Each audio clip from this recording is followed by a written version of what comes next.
Bonjour à tous, aujourd'hui je vous retrouve dans cette nouvelle vidéo où je vais fabriquer un carapuce en version kawaii. Pour commencer, je vais prendre de la pâte sable dans laquelle j'ai ajouté un petit peu de jaune et je vais faire donc cette tablette de chocolat un petit peu en faisant une rayure verticale et plusieurs autres horizontales afin de former un petit peu la forme de sa carapace. Alors je suis désolée, mais pour ce qui concerne le dos de sa carapace en marron, ma caméra n'a pas voulu faire la mise au point. Donc tout simplement, vous prenez une boule de marron que vous confectionnez exactement de la même manière que le devant.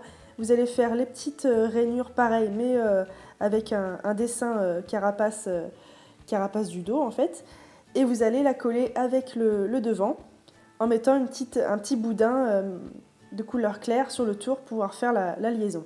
Je vais ensuite confectionner la tête. Donc pour les trucs kawaii, il faut toujours des énormes têtes.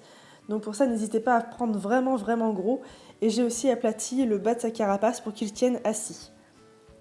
Et curieusement, le plus dur pour moi était de faire ces petites pattes, tout simplement parce qu'il fallait faire des pattes de la même taille et de la même épaisseur de partout, donc pour les 4. J'ai évidemment réussi et je suis ensuite passée à la queue. Pour ça, j'ai fait un petit colombin que j'ai replié sur lui-même à l'endroit le plus fin. Je l'ai ensuite coupé en biseau, donc un petit peu de travers, comme ceci. Puis je l'ai collé à la base de sa carapace en insistant bien pour que ça tienne comme il faut après cuisson.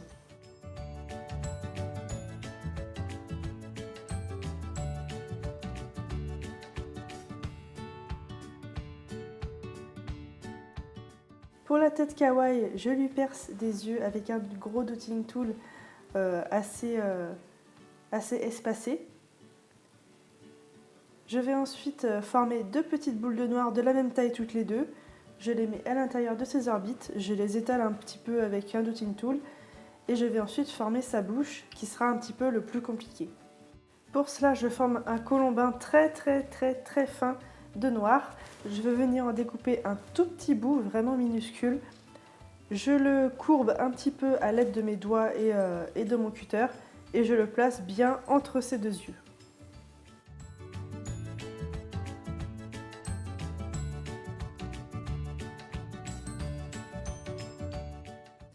Pour le montage du carapuce, vous avez le choix de mettre un petit picot en métal dans le corps et dans la tête pour que ça tienne comme il faut. Sinon, vous pouvez laisser comme ça. Et voilà, notre carapuce est cuit et terminé.